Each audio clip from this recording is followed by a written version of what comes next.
Good morning, everyone. Welcome to day one in this wonderful venue on our 15th anniversary of Advertising Week, New York. I'm Rebecca Eves. I'm the Director of Advertising Week, London. So it's great to see some familiar faces. I was saying to Michael, the last time I saw him, he was literally on a flight from New York to see us in London back in March. But this is all about New York and this amazing week we have ahead. And I'm delighted to see such a great crowd first thing on a Monday morning for, I think, probably one of the most important and hottest issues that we're facing as an industry and as a society. So it's an incredible lineup of people here to talk about one of the biggest issues of tackling gender stereotype. And I'm delighted to hand, I think, Jess, you're holding the reins for this wonderful session. I'll leave you to it. Enjoy the rest of the week and enjoy this particular session. Thank you. Thank you. All right. Well, good morning, everybody. My name is Jess Weiner, and I spent the last 25 years as a social entrepreneur and cultural expert focusing on helping brands and businesses better represent women and girls in marketing and advertising. I've been a proud partner with Dove and Unilever for the past 14 years as their global self-esteem ambassador, and was just recently a part of the change in Barbie's body in 2016. So making systemic change from the inside is what I've been doing for a long time, which is why I'm incredibly excited to be here today and to host this conversation. Because I think anybody in this room today who chose to come to our panel recognizes that we're in the middle of a movement, and that movement is really going from invisibility to visibility. And the need for that is deeply important because when we disappear people from our advertising, we disappear them from our culture. And when they feel disappeared and they feel powerless, we end up treating and teaching others how to treat people in that way.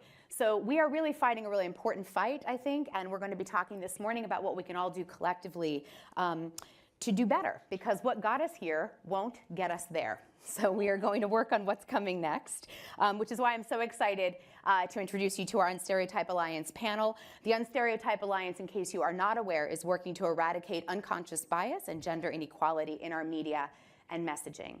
So we are at an unprecedented time in culture. I think the wind is at our backs, and I think now is the time more than ever to be speaking about this. So please let me introduce you to Phumzile Lambo-Nuka, who is the Undersecretary General of the United Nations and the Executive Director of UN Women.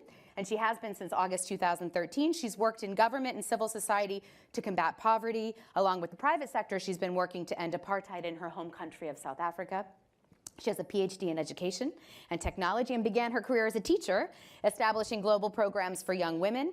And she is working with the Umlambo Foundation to advocate for women's empowerment and gender equality. So we're so excited to be with you. And sitting next to her is Michael Roth, who is the chairman and CEO of IPG, one of the world's largest organizations of advertising and marketing companies, to which he began as a member of the board of directors. In a rapidly changing media and marketing landscape, Michael has positively influenced IPG's economic framework and has pioneered making the company an industry leader for their clients. And then I'm so excited to be reunited with my Unilever colleague, Aline Santos, who is currently the EVP of Global Marketing and the Head of Diversity and Inclusion for Unilever. Aline began as a marketing trainee in 1989. We're saying dates today, we're going there, and is now responsible for all marketing capabilities and innovation excellence around the world, as well as Unilever's work in gender balance in the workplace. And speaking of, Unilever's Unstereotype initiative aims to eliminate outdated stereotypes from advertising and focus specifically on female representation in management, growing from 38% in 2010 to 47% in 2017. And then we're joined by Bill Mosley at AT&T, who's the director of AT&T Sponsorships and Experiential Marketing. And Bill works to create lasting connections between AT&T and the people and businesses that we interact with every single day. And you've been in your current role since 2006, I understand, and with the company since 1998. Right. So we're naming names and dates. He manages relationships with platforms and properties, many of them, but a few are Major League Soccer, AT&T's gender equality initiatives, and the Tribeca Film Festival, to name a few. So quite an illustrious panel today, the right people to be talking about. And Madam Executive Director, I want to start this conversation with you. You have been fighting in your life and in your career for human rights and social justice and equality long before you became Executive Director here. And when we talk about gender inequality around the globe, I'm curious if you can talk to us about the decision for UN Women to work with advertisers to help solve this problem of gender inequality. Why would we think that advertising would be a solution? Well, good morning to everybody. Thank you so much to our fellow panelists and the support that we have from our alliance partners. We're so grateful. The decision to work with this particular industry is because we recognize the influence it has on the people of all ages. Yeah. That to fight gender inequality in all its facets and form, we have to work across the spectrum with people of all walks of life. These brands reach everybody and anybody and everywhere. As the UN, we actually don't have the kind of reach that the brands have got. And you are able to package the message in a manner that will help the person who's supposed to receive the message. So for us, it was really rewarding to see that when we reached out, there was receptiveness. We know that now we are in close collaboration with Sihe and Anna.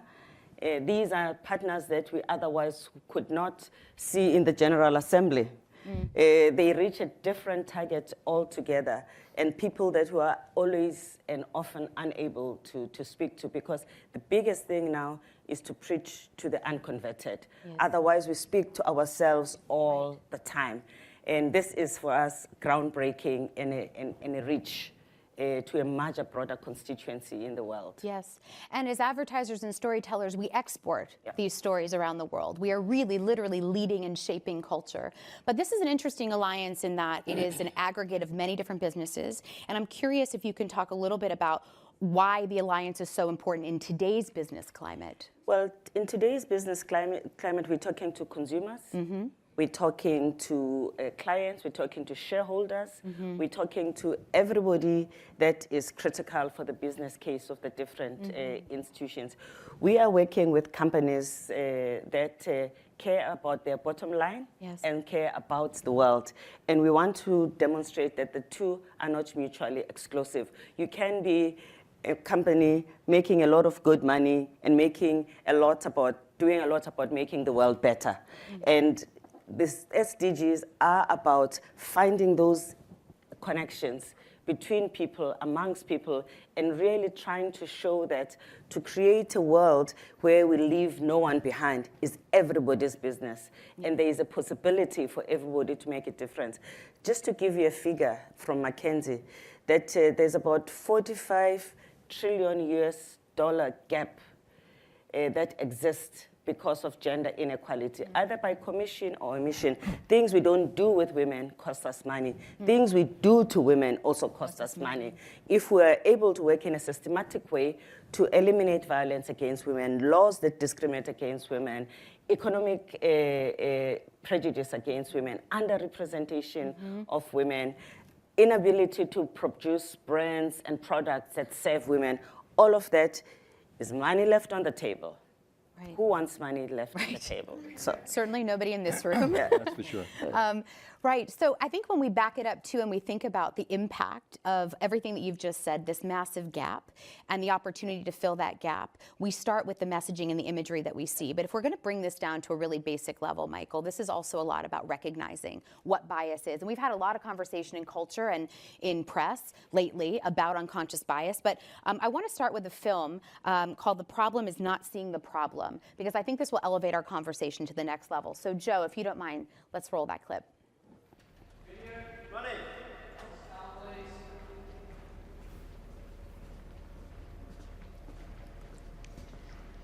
My name is Ben, and I'll be playing Useless Dad. Receptionist. Mother. Mother. Corner shop man. Can you do it in an Indian accent? Full shebang. He wants the paper as well, huh? No? Why not? Mr. Jones's office. Hello. 90. Okay, yeah. Quick wash. We've got pink sheets. Hair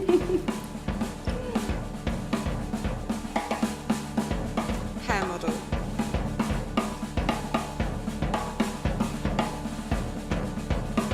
Can you be a bit happier? Back a bit. Happier than that? Further. I'm right by the wall.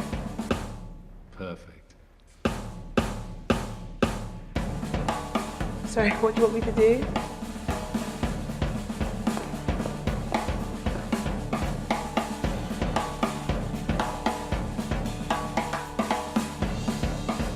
I get called in to do sexy dancer type roles, but actually I trained at the Royal Ballet School and I'm a classically trained ballerina. Maids, mothers, cleaners. Hair, beauty, pretty girl, someone's girlfriend. 3 accountants, a drowning man. I'm never the hero. I'm always sort of handing the hero a note. I wish I could get the funny roles because I could do them. Normally it's about my face, my hair and my body. I never get to speak. I want to be able to speak. I'm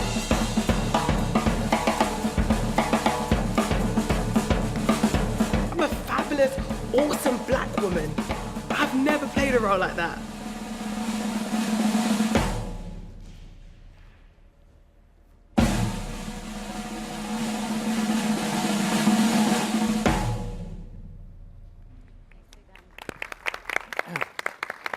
So Michael, I want to go with you because you obviously played an important role in driving this content, and I wonder if you could talk a little bit more about what the idea was and why so much there is an urgency right now to eradicate this kind of stereotyping in our content. Well, first of all, let me just comment that whenever I have to explain our work, it's really above my pay grade. The creative aspect of this, we have some very talented people.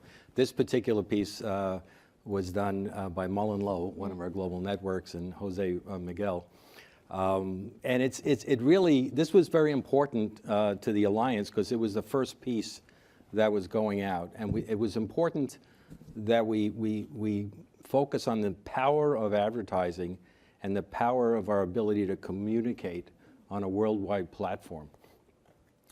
And it was important to reflect a couple of the ideas that we're trying to get across. And the first one, of course, is to understand what we're not seeing. And I think this piece focuses on the fact that individuals are much deeper and have broader backgrounds than the typical stereotype that we've been doing in advertising for many years. What's important is that what we do has such an impact. And that's why we all got together between the brands, the advertising agencies, what the UN group are doing, because of the misunderstanding of how this is represented. I think, however, the most important part of that piece is addressing tokenism. What we have found, for years now, we've been focusing on inclusion. We started with women, but it's much broader now in terms of inclusivity as part of our organization. And what you find is that people recognize that there has to be inclusivity and representation in terms of the work, who's assigned to clients, and part of the messaging. So people just went ahead and had a representation without understanding and assimilating those individuals into the view and the messaging. So what we had was, yes, we have a diverse group here. We have people of color, we have women, we have all the different social beliefs represented in the work, but they're not truly being understood for who they really are. It's just to check the box that we have a diverse group represented. This whole alliance and the whole messaging is that it's much deeper than that. And we have to understand that it's not just tokenism, it's understanding these individuals for who they are and what they bring to the table. So at IPG, we've actually moved it to the next level of inclusivity. And that is to make sure we learn from our people and that we understand what they can contribute, and more importantly, to take those views and insights to the work that's being presented. Right. So if we want to reach the consumer, we want to reach the right consumer with the right message, and as far as the brands are concerned, that it reflects the fact that we understand that consumer. It's not just represented by individuals, it's an understanding and it's insight. Right. So we're proud of being involved in obviously the entire alliance, because there's no question that how individuals are represented in the work that we do has an impact on the perception from a worldwide basis of those individuals. I mean, that's a given. It's also a given that diversity and inclusion from a business proposition is better for the bottom line. So all the studies that you've seen, McKinsey has a study that shows from a bottom line perspective, an organization that is diverse from a board of directors point of view, from a representation and management point of view, perform better than those organizations that aren't. Right. So all of this comes together to use the power of advertising and messaging with our brands and our clients and the consumer to have an impact on how this happens and bring it to life. And Alini, I want to take that one step deeper because as head of diversity and inclusion for Unilever and thinking about how many billions of people Unilever as an organization reaches, I wonder if you could speak a little bit more about how you've seen your company confront unconscious bias work internally and how that has helped become more diverse and inclusive as an organization. Right. So let me just step back 1 minute just to talk about what we are trying to do here, that I think is important that we really land this. I think that our industry talks to billions of people every day. Only Unilever, 2.5 billion people, touches our brands one way or another. So we have a massive impact in what we do. When we talk to our consumers, 40% of women are not seeing themselves represented in advertising. A few minutes ago, Bill was telling me that 90% of parents don't see good role models for their kids when they watch our brands on TV or in other social media or whatever other channel that we are exposing our brands. And this is something super important. This is not only a social case, this is a business case. If consumers are not recognizing themselves, if they are not finding anything relevant in the way we are portraying our brands, why they are going to keep buying our brands or relating to our brands? So this is super important for us to wake up. And I always think about why this is taking so long. Why this is taking so long for this industry to wake up. And I'm including Unilever inside this. And my conclusion, unfortunately, is a very simple one. I think that we have been lazy. I think that this industry has been lazy in addressing these harmful stereotypes that we are putting out there. And lazy in terms of laziness, in terms of ideas, in terms of concepts, in terms of the way we do marketing. And this laziness is not only damaging the quality of our creativity, but is also, losing audiences, killing brands. But more importantly, this is now hurting humanity. This is hurting society. So from my point of view, I think that we have an urgency to address this. And what I absolutely love is that only UN can have this power of putting all these people together. The people that we have around the table for Unstereotype Alliance is really commendable. You have fierce competitors sitting together, be it on the agency side, on the company side, the social media side, all of them together saying, for this thing, for this important movement that we wanted to create to banish stereotypes, we are going to leave our differences aside and we are going to work together. This is far too important for us to keep competing on this. So I think this is a phenomenal thing that what we are doing, and I think that it's just because we have UN involved with that we managed to have that. This is our industry as its best. This is our industry as it should be. And when you start doing advertising that is more progressive, that is breaking harmful stereotypes, that are portraying people in the way they authentically are, and here I'm not only talking about women, I'm talking about everyone that we portray. Because if we want to have a gender balance, the way we portray other genders is also important. This is also going to have a term of reference for women as well. And this is so critical for us. When we have that, what we have seen is that we have amazing results. Every progressive ad that we have has given to us 25% more branded impact. It has given us 18% more purchase intention and 21% more credibility. So it's a win-win. So it's just a matter of understanding that this is urgent, that we can be absolutely successful, not only for our businesses, but also to move society in a more positive way. So the only thing I ask is for us, all of us, to leave our laziness, and put focus into this and make a difference. Yes. Yeah. Well, and I think, I mean, look, if we also unpack where that laziness could come from, there is a lot of fear. You're talking about systemic change as well. You're talking about folks who have been creating advertising both with brilliance and bias. Yeah. Who have to face what's going on inside of them as well into their own lives too. Yes. And I think we're going to get a little deeper into that because I want to make sure we don't just talk on the high level of the issue, but we actually help to support and empower those in our audience today to really do that. And I know you've done that exceptionally well inside of Unilever as a brand value. And Bill, I'd like to ask a little bit about AT&T as a founding member of the Alliance and where this issue resonates most for you within the business and where you've seen this really make impact company-wide for AT&T. Sure. I think first and foremost, it's consistent with what we're doing in other initiatives. We're a proud partner of the ANA and CHER. We've been copy testing our ads for a year now and improving our advertising using GEM scores. We also partner with Tribeca Film Festival and Untold Stories to enable underrepresented filmmakers to tell their story.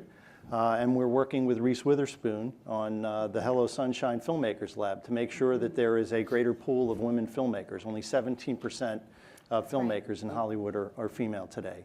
And so how it resonates with our employees is, and I know we were speaking about this earlier, I hear every day when people hear what I'm doing around our gender equality initiatives, they are both energized and excited and want to know how they can do more. You know, we have hundreds of thousands of employees who are our brand ambassadors. I think it's important to get all of our employees engaged around that. And as one of the largest advertisers in the US, I think we have a responsibility once we understand the data, which is clear. 85% of women feel that media and advertising are blind to how they stereotype. 85% of women are also involved in every consumer purchase. And so when you see that and you understand the problem, you no longer can ignore it. And I think we have a responsibility as a big corporate brand and a big advertiser to change our content and make make the right changes. So as we're talking about, this is a social challenge, this is a business opportunity, this is a personal endeavor for I think everybody who's working on this as well, and it's a journey nonetheless, and a human rights issue. And so I wanted to talk about what then is standing in our way. So if we have some of the data now, and we have the convening opportunities that we have, and brands who are here and brands who are not here who are aware of this issue. This is open for the panel, but I'm curious, what is still standing in our way? Is it not yet tying together the real financial impact model? Is it that we still, in advertising, must do now 6, 15-second, 30-second bites, and so stereotype is an easy way to go? Like, what are some of the obstacles that stand in our way? Well, let me just take this from a tone from the top, okay? If the organization doesn't have permission, then it's going to be very difficult to make change. So the recent studies, Weber Shamwood did a study on CEO activism. And what's clear is that investors, employees, clients want a company to partner with that stands for the same social conscience, the same values that they as a brand is trying to communicate to the consumer. So it's important that the tone from the top is very clear that this is a priority for the company. It's not just something that we pay lip service to. It's a business imperative because it helps us from a P&L point of view. And it's a business imperative from client retention, from talent recruitment, and obviously it's the right thing to do. So if the CEO and the senior executives of the company are consistent in the messaging, we hold our people financially accountable for success. When you talk about bottom line, you always have to look at compensation. I know no one likes to talk about it, but they like to talk about it. They don't like to talk about it publicly. But compensation is an important issue. So to the extent you can hold your leaders financially accountable for making a difference, you're going to see a difference. So at IPG, we've seen a significant increase in women representation at the senior levels. The same thing with people of color and all the inclusivity that is necessary. But we have to know from the individuals, the clients, what their issues are. So we have to listen and understand, but the tone from the top has to be that we are willing to take a position on these issues, and we have to communicate that with respect to the investors, the employees, and the clients. And once you do that, the entire organization is empowered to make that change. But without it, people are going to have their hands tied. They're going to be concerned whether it's going to affect their bottom line. And this way they have a rallying position as an organization that we are making a difference. And that has a significant impact on our talent and our profitability. Right. Just to add, I think the thing about being a leader in any institution is that you have to be a pathfinder. You have to create the new possibilities. And unstereotyping is about changing the normal, the accepted harmful traditions to society that are comfortable with having a panel, for instance, on all men discussing the future of women, which happens a lot. Well, it pretty much looks like what we're living in right now in this country. You know, in a lot of our lives. So stereotyping is about calling out those kinds of situations and highlighting the fact that it is not okay, and then showing what is okay and why this is okay and good for society. And in the process of doing that, you actually need the leaders that, for instance, as we have asked for to happen in the UN, that the Secretary General must say, I will not sit in an all-male panel. That is sending member states running around because they want the Secretary General to be at their events. And if they know their event will be canceled because they couldn't find a woman, no, it's not a nice thing to say about anybody. And especially if you think about the issue of sexual harassment, for instance, at the workplace, the single most important person to change that is the CEO, who must show zero tolerance, must speak about it, must be firm on whatever policy the organization has got on the issue. That helps those who are complainants to feel that by complaining, they will not suffer double jeopardy. But also it helps to teach perpetrators what the company they work for will not accept. The corner office does not come with a girl, period. Right. You are here to produce work and to respect everybody that you work to, and that comes from the top. So the voice from the top is still very important in the changes that the world is supposed to go through.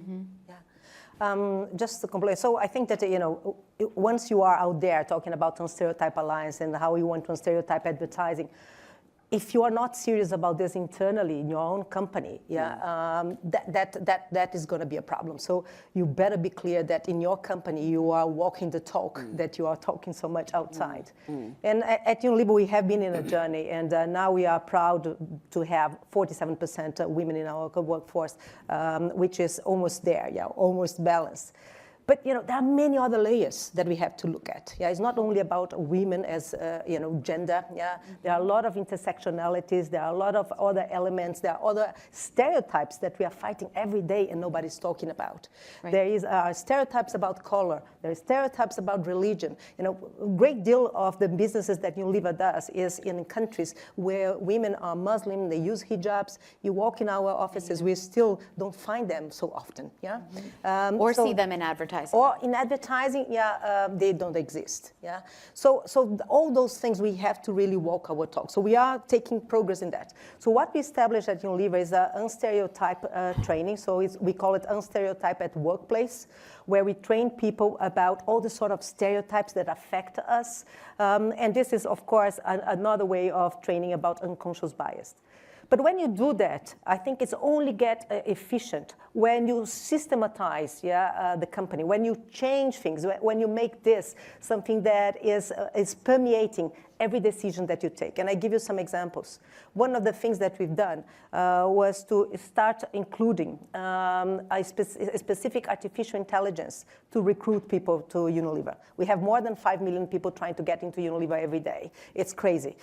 So with the artificial intelligence that we included, we have included 20% more women than before. So we teach the artificial intelligence to be unbiased, in the sort of way that they were looking at CVs and resources and information about people. we are trying to make sure that people not only understand what they can do in their own teams, but how they can influence others. For their own teams, what we are doing is providing data, using the data. So now everyone has, if they want to see, a scorecard that shows in the last 5 years how many women they have promoted. And if they didn't promote any women, that is going to be visible for the organization. So what's going on? So this systematization of the issue, I think, is an important step, because just investing money on unconscious bias is not going to do it. Right. You have to create ways that the system becomes much more transparent, people understand what is going on, and people start to make changes. The other thing is, please, please, please, if you have an amazing CEO, an amazing leader that is passionate for that, the next thing that you have to do is to impinge a sense of urgency. Because what you don't want is to have those plans that is going to change the world in 20 years. You have to have a plan that is going to change the world quite quickly. And there are ways to do that. If in your company you don't have the pipeline of women to grow into the next positions, there are many women outside your company that can take that position. So please reach out. There's no lack of talent. And I think that some people get stuck into the pipeline that they currently have, and they don't move on. And then they have the excuse, okay, let's put a plan for the next 10 years. We don't have the time. We have to be urgent on that issue. You know, one of the benefits, there are many benefits to the Alliance, but one of them is best practices, research, data. Right. I mean, this has come, I remember 14 years ago when we first started this, you know, we were just looking at bodies, right? But you had to count and you had to start somewhere. Well, it's much more sophisticated now than it was before. So we have to be able to have data. We have to have feedback. We have to have the ability to listen to our people. We have to have best practices, what other companies are doing. What can we learn from what's going on a worldwide basis? By the way, the United States is in a much different position than the rest of the world when it comes to this issue. And, you know, at first when we looked at this, you know, you can't boil the ocean, right away. So you had to start somewhere. So we started in the United States. But this is a global issue, and you have to bring it to a global platform. And so without the research, without the data analytics, without the best practices, you're not going to be aware of the opportunities and the issues other people are facing. So we've just moved the needle significantly to be able to rely on that. And there's a lot of data out there that can prove, from a business point of view, how you're doing, what the perception is, and how you can make a difference. And so I think that's why we're so zealot in terms of participating in these kind of programs. Well, and I think, you know, Bill and I were talking earlier about there hasn't been a lot of pushback for you inside of the organization around this, or even about the idea of this. And I think as we're unpacking this and looking at all of the layers, I do also want to give voice to those industries who don't have strong leaders at the top, who their workforce is trying very hard to gather this data and these alliances to make the case internally as well, right? So I want to talk about legacy, because I work with a lot of big legacy brands. We have legacy brands on the stage, 50, 100 years old, who decades ago were not having this conversation. So either their history of advertising has some pivoting to do, right? And then there's a reckoning that happens within an organization when you look at a history of work and it's time to shift that. And I want to talk about, and I've seen that happen, I think big businesses especially can lead through that example. But Bill, I want to start with you and open to the panel as well. Let's talk about your personal legacy. You're all leaders of industry sitting on this stage, championing the urgency of this issue. But what is your daily guiding vision for this personally? How do you stay committed and connected to this topic? I think, first and foremost, we have leadership that's very committed to this. John Donovan, our CEO, and Fiona Carter, our Chief Brand Officer, are very committed to this and giving the organization the tools they need to remove bias. I think one of which is an inclusion playbook that we've implemented, that we've given to all of our content creators, that walks them through the key questions that they have to ask and the key people that they have to have in the room when they're creating the content.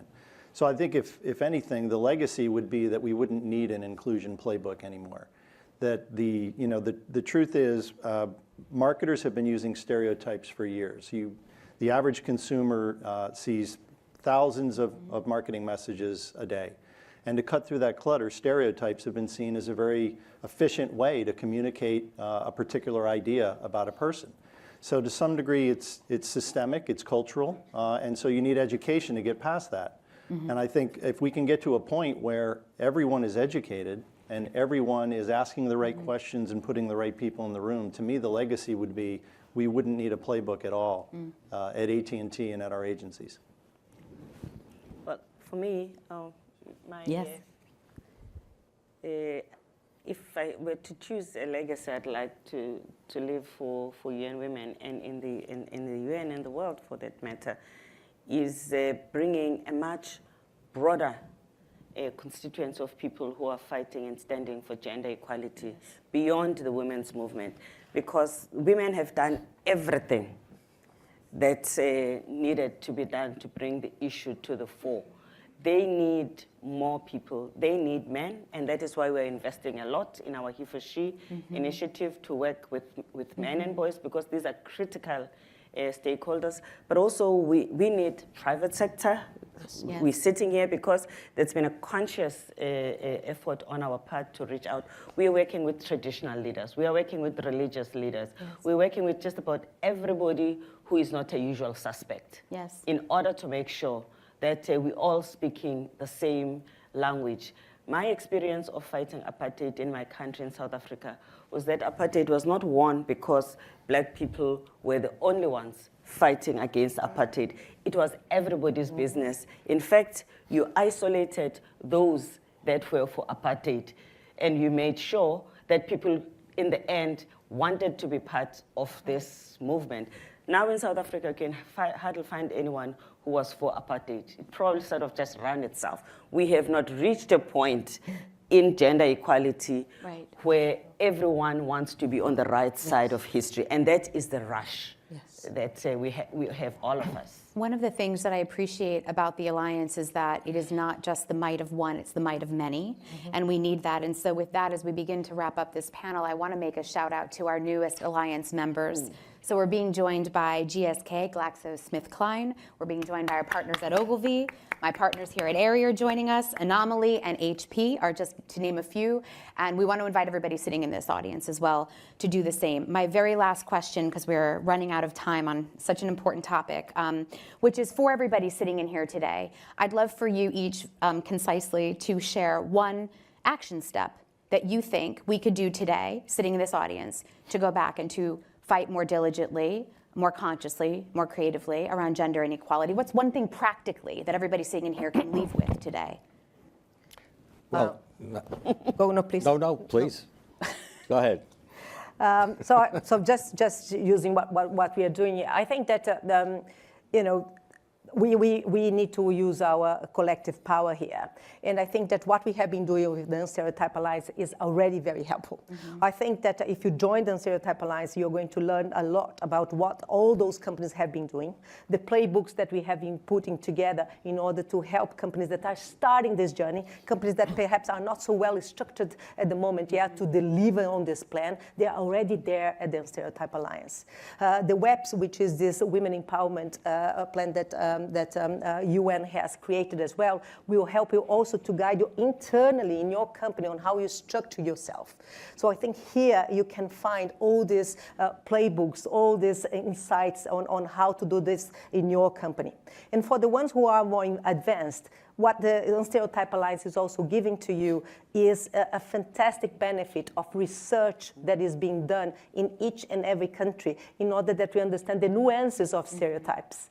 Because stereotypes vary from country to country, and sometimes a stereotype is also perceived in a different way in different countries. So all this fantastic information is going to really help you and guide you to do better advertising and change the world. So, my plea, if you want to do something different, join the Unstereotype Alliance.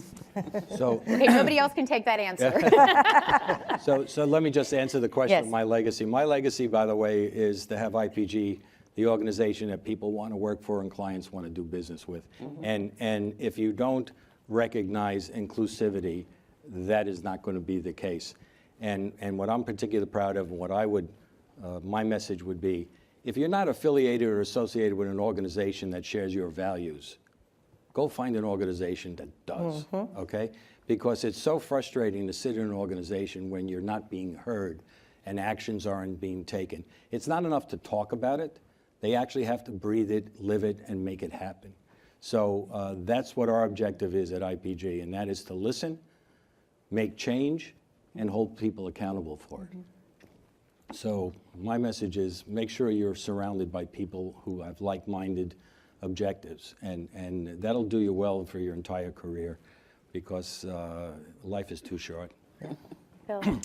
I'll give you a uniquely male answer to the question. As a man involved in this movement of gender equality, if you're not part of the solution, you're part of the problem. And since we're at Ad Week, I would encourage everyone who is an advertiser or a marketer, if you don't have access to the data, we have it for you at the Alliance. Look at the data, educate yourself, educate your partners, use it to make change. As UN Women, we really want to be active in taking this message forward. So we have the Women's Empowerment Principles that you could sign to, and we'll meet you there. But as Unstereotype Alliance, we've seen what this movie has done in galvanizing shared views within the industry. It's been wonderful. So I feel that the movie has helped us to cement the unity of purpose between the industry. Now, what we are asking of you, those who are in the industry, is then to be visible in showing how your brands are changing. What I would like to do without having to receive a phone call from one of you telling me to watch the advert that is going to become, is just to see every day, all the time, this change because of the adverts that you are going to be flighting. I'm just asking you, you've seen what the movie tells you about unconscious bias, just go now and do it. You're conscious now. Go and do it, and let me sit at home and just feel something is shaking. Something is changing, and it's in your hands. Something is shaking, something is changing, and the thing that I would add is that we have to continue to normalize this conversation by having it frequently and with as much passion as you've seen today on the stage, and I know that many of you share in the audience as well.